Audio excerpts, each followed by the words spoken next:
Just show. You're going to have a couple of bricks or a couple of foam pads. Now, if you need to sit on something, certainly do that. The idea is that you should be able to feel the back of your thigh on the floor. Now, if you can't feel it on the floor, the back of your thigh, then have some support underneath your bottom, maybe a couple of foam pads like that. Maybe a bolster, maybe a wide blanket, so that this area here at the back of the thigh is in contact with something, all right? Because if you're up like that, it's not going to give you the advantage of the pose. So sit on a height that's suitable for you. You can again move the flesh of the buttocks out and back so that you're sitting on the front of those sitting bones. We're going to take the foam pads or the bricks forwards, and you're going to walk them forwards. Now, if there's any discomfort in your knees, you need to move your feet forwards. This probably means that you won't be able to come so far, but you'll be working in a far stronger way on your hips. So it might be that you just come to here, maybe that you come onto the seat of a sofa, something like that. But there should be no discomfort in the knees. We're lifting here through the frontal hip bones to get this opening in the rotational action at the root of the thigh. For those who don't feel anything in this pose, you basically do the same thing as the people who've got knee problems. But for you, you move your feet right out. That's as if you don't feel anything. You move your feet right out to the outer edges and move them far forwards. Then that gives more of an action in the pelvis. If you still don't feel anything, just enjoy it. Okay, so leaning forwards, lifting up and extending forwards, walking your hands forwards. Now draw your shoulder blades back, extend your collarbones forwards, and just let the breath do the work for you. And again, the weight of the body can get the actions here. So we move the abdomen back towards the spine, but the dorsal spine, that's this area here, it's almost as though this area of your body becomes heavy and weighted, and that bone in your back is starting to weight forwards. All right, coming up, change the cross of the legs. So again, we're crossing the legs at the shins. Those who need to, you can bring your feet further forwards, further out, lift up, shoulders down, extend up with the collarbones, extend up with the spine, and then walk forwards with your hands. Fine inhalation, fine exhalation. Now, what most people find is that the leg that's in front is the hip where they feel the most stretch. However, if you have one side of your body which is very stiff, and you've got a stiff hip on one side of your body, it doesn't matter which leg is going to be in front, that's the side where you will feel the stretch in your body. So be aware of that fact. And all the time we're trying to learn new things about our body when we're practicing our yoga. We're delving and experimenting, finding out what areas of our body are a little bit stiff maybe, what areas of our body need more strength. And sometimes it's a great surprise to find one side of the body is a lot more mobile than the other. All right, and releasing and coming back up. So we're going to come into a standing position now. You will need a wall for quite a lot of the poses today. So we're going to come into Utkatasana now, so just have a quick look. You'll take your heels about a foot to 18 inches, so that's 30 to 45 centimeters away from the wall. You're going to slide down the wall, push away from it, and stretch your arms up into this action by your ears. So let's give that a go. Roll your shoulders back and down, stretch down with your fingertips. Have the feet together, spread your toes. So your legs are leaning back to the wall at this stage. Now, bend your knees, keeping your back to the wall to start with so that you get that, keep that length and extension. Here, the thighs have to draw back, the bones have to draw back. This will become important in some of the poses we're doing later.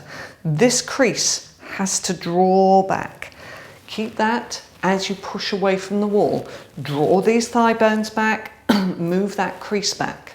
And now stretch your arms up. Take the weight back into the heel bones, spread and open in the soles of the feet, but suck up through the inner ankles so that you're not rolling onto the inside of your foot. Okay, lifting and coming up. Good, and just breathe for a moment. Spread the toes, open out in the soles of the feet, lengthen the tailbone down towards the floor. Fine inhalation, fine exhalation. You're going to need a wall and a couple of foam pads and a brick. Now, if you don't have yoga equipment, you can take your hands to the seat of a chair. We'll place the left foot to the wall. I'll just show first of all, the whole of the right leg and foot will come out. Now you press back into this back leg, outer foot bone. If there's a knee problem on this back leg, turn the foot in slightly because, you know, it can be too much of a stress on the knee. We're rotating this front leg, thigh, and then taking the hand down. Now we're keeping the hand, this top hand, onto the top hip because we're just using this to roll the top shoulder up and back. And we're looking down at the toes of the front foot. All right, so let's do that together. Find yourself a space, get your equipment ready.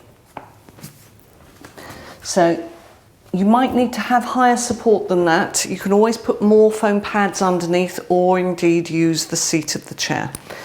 Left foot comes to the wall, right leg and foot turn out, heel lines up with instep, just bend this front leg slightly.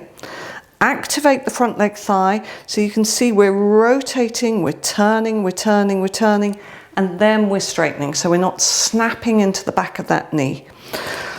Now your block needs to be about in line with the outer shin. So we press firmly into this back leg, hold onto the wall with the left hand, stretch and extend, then take this hand down. This top hand can come onto the top hip and roll your top shoulder up and back and look down at your toes. Draw up the kneecap and the thigh muscle on this front leg. Don't let that go off to sleep. They can become a little bit disengaged if you don't keep an eye on them. So kneecap lifting, thigh muscle lifting, chest rotating, pressing into the outer foot bone. All right, coming up, turning, and we're going to go to the other side. So I'm going to do this from the back, so you'll have to excuse me turning my back on you, but it will help because you'll be able to see this action of the front leg. So right foot to the wall, left leg and foot turning out. Now you can see that if I don't get this rotation on the front leg, I can come into the pose and this left buttock will protrude backwards, which might make me feel great because I can touch the floor like that, but doesn't give me the opening in the pose that we need. So we have to start out by getting this strong rotation. Soften the knee and turn at the root. Soften the knee and turn at the root. Keep your back hand onto the wall. Draw up, lift up here, stretch out, lengthen and extend. Hand down onto the brick. So you want the palm of the hand down so that you've got a good contact there. And if you need more height, just put more foam pads underneath or take your hand onto the chair seat. Now, top hand onto top hip. Roll that shoulder up and back. Look down at your foot. Draw up the front leg, kneecap, thigh muscle. Roll the top shoulder up and back. Draw up your front leg, thigh muscle again. Activate. You can look at it, you can see whether it's lifting. Press into the outer edge of the back foot and turn, look down, and turn, look down, and turn, look down. Breathe. Okay, and slowly coming up out of the pose. Good, well done. Quite a strong way of working. So we're going to come now for a Virabhadrasana 2 action, Warrior 2 pose. Same way, back foot to the wall. This time we're bending and we're keeping this left hand onto the wall as we bend. All right, so let's do that together. Left foot to the wall, slightly wider stride now because we're coming into an angle. Heel lines up with the instep again. This rotation has to happen, so we have to keep on reminding ourselves of that action, and you'll see when I turn around what happens if we don't. We press firmly into that outer foot bone, hold on to the wall, stretch into the fingertips, keep this knee moving back, keep this groin moving forwards. We're trying to transform the body and the mind here, so we don't do that unless we work at it. Okay. This back leg thigh moves back, the tailbone remains long, the chest expands, the crown of the head extends towards the ceiling as you descend. Don't let this knee overshoot the ankle. If it does, you need to scoot your foot forwards. Come up, turn the feet, we'll go to the other side. Right foot to the wall. So we're turning. Now you can see that if I don't turn this leg, that's what my lazy body would like to do. And then when I come into the angle, this buttock sticks forwards, sticks out backwards, and the knee comes forwards. I can come into the pose, but I'm not getting any of the openings that we're trying to get. So turn, get that rotation, stretch into the fingertips, keep the fingers to the wall as you bend that front leg. So your back leg fingers stay on the wall, stretch into your front leg fingers, don't allow the knee to overshoot, tailbone long, left groin, that's the groin of the front leg, moves forwards, left knee moves backwards, chest lifts, pressing into the back leg, outer foot bone. Come up, turn the feet, step the feet together, and stand in Tadasana. We're coming for Garudasana now. So I'm going to show with my back to the wall. All right, so we're going to come into Garudasana. We're going to do the legs first of all. So you can lean back, bend down, lift up, and wrap one leg around the other, or not, as the case may be. So it might be that you need to work on the seat of the chair.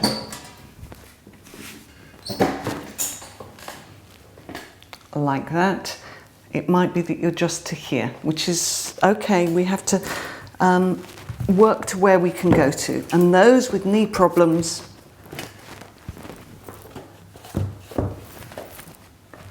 you just work to where you can go, and it might be that you can come across like that. All right, so you just have to adapt according to what your body dictates.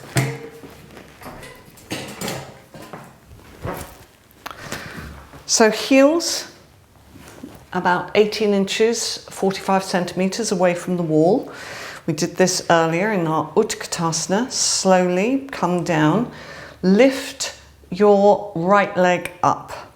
Now you can see my toes are kind of curling up, and I'm going to take that right leg around.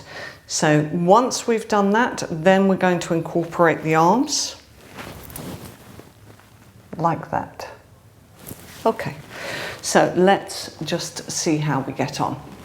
Some of you will have done this before with me or with other teachers. Okay, so back to the wall or sitting on your chair, Slide down the wall, tailbone long. Now lift your right leg, flex the foot, take it over and see if you can hook the toes. Now once you've hooked the toes, maybe you can slide down a little bit more. Some of you may even be able to come away from the wall. All right. So with that action, you've got your right leg over your left. You're going to do the opposite with the arms. Left arm over the right. Might be that you can hold on to your hands like this. It may be that you're just wrapping your arms a little bit. Those who do this easily, lift your elbows, move your thumbs away from the face.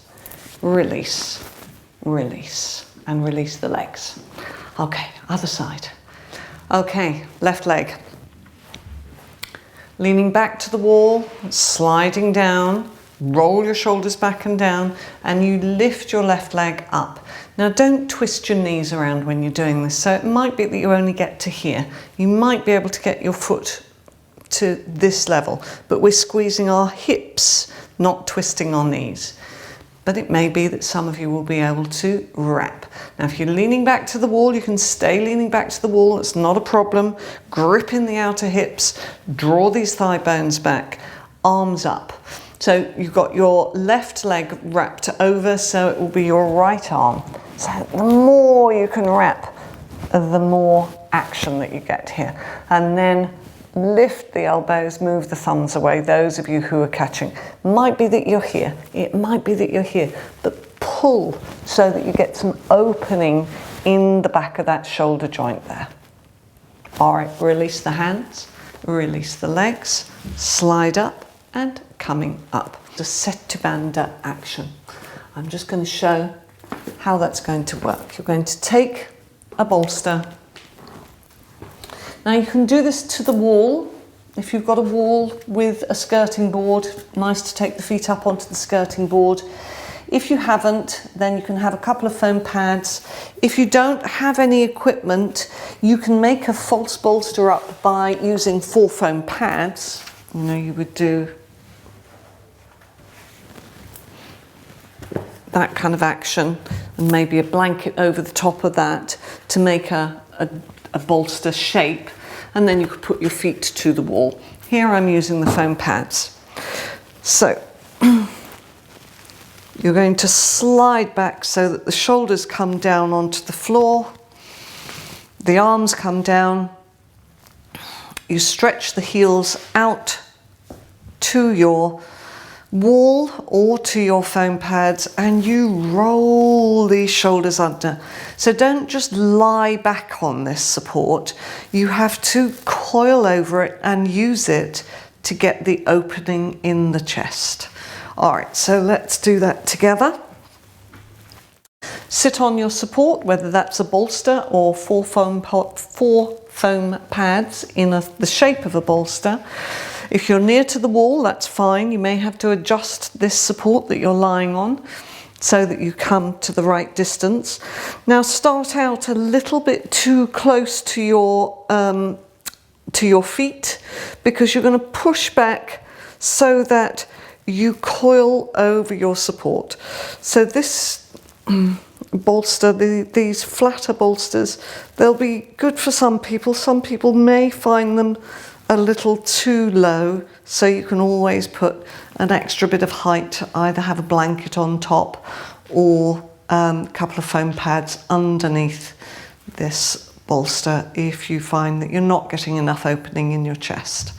So roll your shoulders down to the floor, then stretch your heels, extend into the inner heels, keep the legs active, keep the thighs rolling in, the kneecaps lifting. Rotate the arms from the inside out so that the palms face the ceiling. And then lengthen the back of the neck. If you haven't done so already, place your fingers underneath your skull, the base of the skull, and lengthen that back.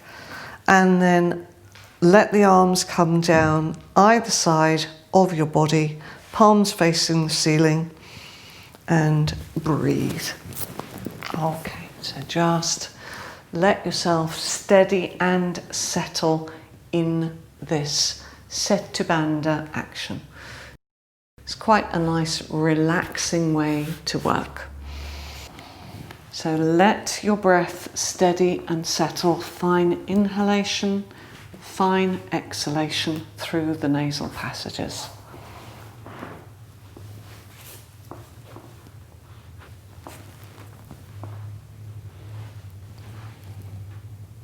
So keep the back of the neck soft and long. Ensure that those legs remain active. That's why it's quite nice to work to a wall, because you can press into the wall and keep the legs very strong when you're doing this. All right, so we're going to come out of the poses now. Bend your knees, carefully roll to the right side.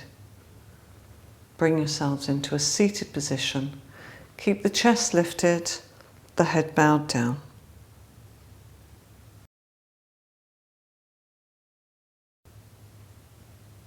So don't jolt the body, don't disturb your nervous system. Lift your head.